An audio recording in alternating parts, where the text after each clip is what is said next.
दोस्तों, कभी आपको लगता है कि आपके घर में धन की कमी है?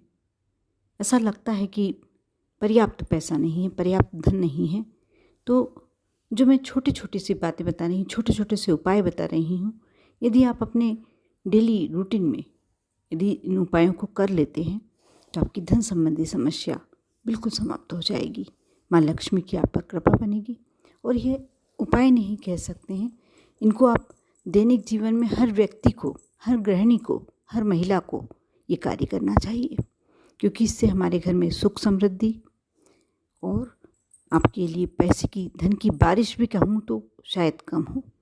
क्योंकि हम अपने देवी देवताओं को समर्पित करके कोई कार्य करते हैं, उनके पूजन के हिसाब से यदि हम कोई कार्य करते हैं, हर कार्य में यदि हम अपना समर्पण प्रभु के प्रति रखते हैं, तो अपने आप ही हमारा हर कार्य पूजा के रूप में हो जाता है।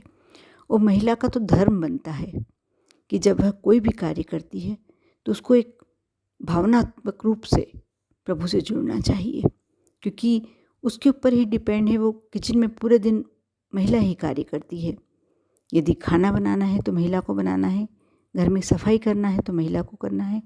इस प्रकार आप कैसे अपने डेली रूटीन में छोटे छोटे से कार्य कर कर अपने पति को लंबी आयु प्रदान करवा सकती हैं, धन संबंधी समस्या समाप्त करवा सकती हैं, अपने बच्चों को बुरी दृष्टि से, बुरी आत्माओं से बचा सकती हैं।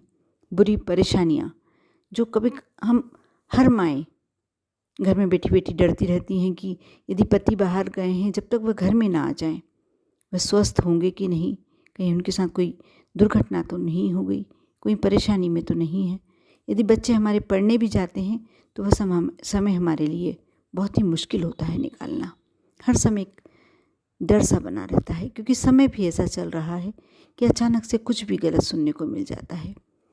मैं जो बताने जा रही हूँ इसको अवश्य बहुत ही ध्यान से सुने, और हर महिला को, प्रत्येक महिला को इन उपायों को अपने घर में करना चाहिए। जैसे यदि आप महिला हैं, घर में खाना तो बनाती ही होंगी। अब सबसे पहले तो किचन को, जब आप सुबह उठते हैं, आप चाय भी बनाते हैं, उससे सबसे पहले आप पूरा स्टैंड साफ़ करें, गैस साफ़ करें, और गैस को प्रणाम करके, जब गैस प्रज्वलित करते हैं उसे प्रणाम करके तभी आप चाय बनाने के लिए उस पर बर्तन रखें। आप देखना आपका घर सुख समृद्धि से, ऐश्वर्य से भर जाएगा, क्योंकि अग्नि ही वो देव हैं जिनके कारण हम अपने आप को भोजन दे पा रहे हैं। अग्नि को प्रणाम करने से हमारा पूरा जो भोजन होता है वो देवताओं को समर्पित हो जाता है, प्रसाद बन जाता है। दूसरी बात मैं ये कहूँगी, जैसे आप भोजन बनाने खड़े हुए हैं तो कभी भी चिड़चिड़ करके या मन में बुरी भावना रख के, उदास रह के ना बनाएं। आपको भोजन बनाना है, आप उसको प्रसाद के रूप में बनाते हैं। कुछ भी आप कर सकते हैं, मोबाइल में अच्छे से भजन लगा सकते हैं, मन में कुछ अच्छे से गाने गुनगुना सकते हैं, प्रभु का नाम ले सकते हैं।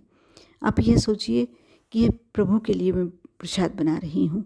यदि ये भावना रखेंगे तो बिल्कुल 100% वो प्रसाद ही बन जाएगा। और जो व्यक्ति आपके उस भोजन को ग्रहण करेगा, आपके पति हों, आपके परिवार के अन्य सदस्य हों, उस भोजन को जब ग्रहण करेंगे तो उनको कई प्रकार की जो भी उनके साथ परेशानियाँ आने वाली हैं वह परेशानियाँ दूर होती चली जाएंगी। एक बात मैं और कहना चाहूँगी कि आप जब आटा लगाते हैं, आटा गूंथते हैं, तो आप उसको सिर्फ ऐसे ही नहीं गूंथ के रख दें। होता ये है कि हम थोड़ी देर आटा गला कर छोड़ते हैं, उसके बाद हम रोटियां, फिर से आप उसे 15-20 मिनट रखती हैं और उसके बाद रोटियां बनाना शुरू करती हैं। जब आप आटा लगा कर रखते हैं, गूंथ कर रखते हैं, जो भी आपके यहाँ बोलते हैं, आप रखते हैं तो उस पर अपनी उंगलियों की छाप अवश्य छोड़ें। आप शायद नहीं जानते हो, जो आटा बिना उंगलियों की छाप के छोड़ा जाता है वह पिंड का स्वरूप ले लेता है, वो प्रेतों को समर्पित हो जाता है। वह भोजन हमारे परिवार के सदस्यों द्वारा या हमारे द्वारा भक्ष्य योग में नहीं रहता। हमें नहीं करना चाहिए। या हम यदि देवी देवताओं को भोग लगाते हैं तो देवी देवता भी उसको ग्रहण नहीं करते हैं। इसलिए कभी भी आप आटा लगाते हैं, आटा उसनते हैं, तो उसके बाद आप अपनी उंगलियों की छाप अवश्य छोड़ें। आप जब आटा लगाते हैं, मैं 2-3 सामग्री बताऊंगी, उसमें से जो भी आप चाहें, बिल्कुल थोड़ी सी सामग्री, या तो आप कच्चा दूध डालें, थोड़ा सा डाल सकते हैं, 4-5 बूंद बहुत है। आपने कच्चा दूध डाल के यदि आटे को लगाया और उसके बाद आपने रोटियां बनाई, उसकी जो खुशबू आती है माँ लक्ष्मी को अपनी ओर आकर्षित करती है। एक वातावरण बन जाता है और माँ लक्ष्मी की कृपा आप पर होने लगती है, पैसों के भंडार भरने लगते हैं। आपको ये प्रतिदिन अपने रूटीन में बना लेना चाहिए। यदि कोई ऐसी समस्या है कि आप नहीं कर पा रहे हैं, रूटीन नहीं बना पा रहे हैं, तो आपको शुक्रवार के दिन और सोमवार के दिन यह कार्य अवश्य करना चाहिए। अब दूसरी चीज़ है, यदि आप दूध नहीं डाल पा रहे हैं तो थोड़ा सा घी और थोड़े से दाने शक्कर के, मैं मीठा करने की नहीं कह रही हूँ, आप भोग के स्वरूप, क्योंकि शक्कर ऐसी मीठी वस्तु है जिसका भोग भगवान ग्रहण करते हैं। आप जब 4-5 दाने डाल देते हैं, और मैं कहूँगी यदि आप मूलांक, आपको मालूम है आपका क्या मूलांक है, उतने दाने डालें। आपका 2 मूलांक है तो 2 मूलांक के आप 2 दाने डाल सकते हैं। यदि आपका 8 मूलांक है तो आप 8 दाने डाल सकते हैं। इस प्रकार अपनी मूलांक की राशि जितने आप यदि शक्कर के दाने डालते हैं तो भी बहुत श्रेष्ठ है। यदि आपको लगता है कि आपके पास इतना समय नहीं है तो आप थोड़े से शक्कर के दाने ऐसे ही डाल दें।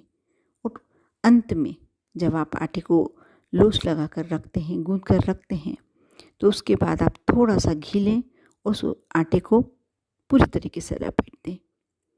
इससे एक फ़ायदा तो आपको यह होगा कि आटा सूखेगा नहीं।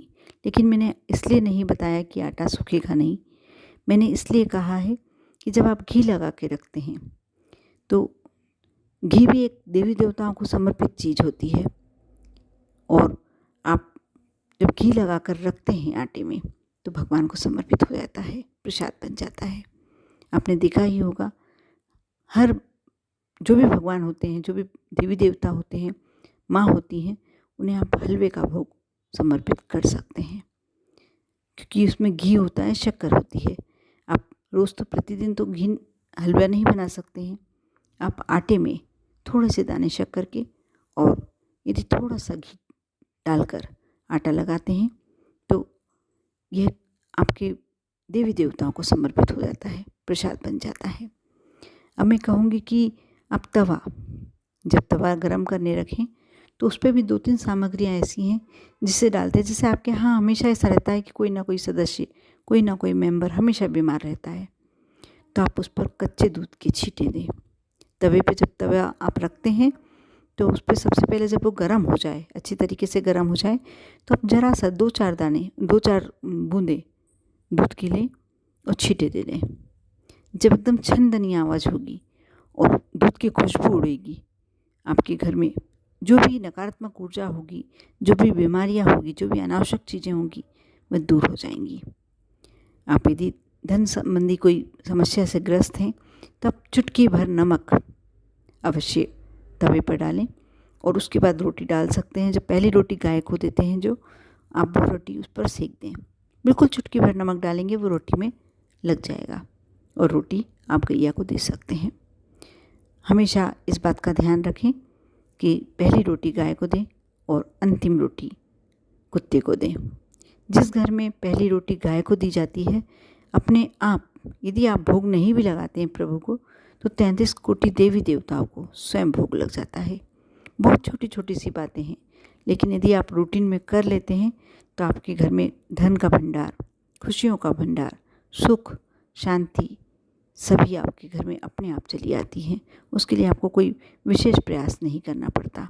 और महिला का धर्म होता है कि हम जो भी कार्य करें, इस कार्य में आपको अलग से कुछ भी नहीं करना, न पूजन करना है, न पाठ करना है, बस थोड़ा सा अपना रूटीन बनाना है। कर देखें और विश्वास के साथ आप देखेंगे आपके जीवन में अवश्य बहुत ही सकारात्मक परिणाम देखने को मिलेंगे। ओम नमः शिवाय।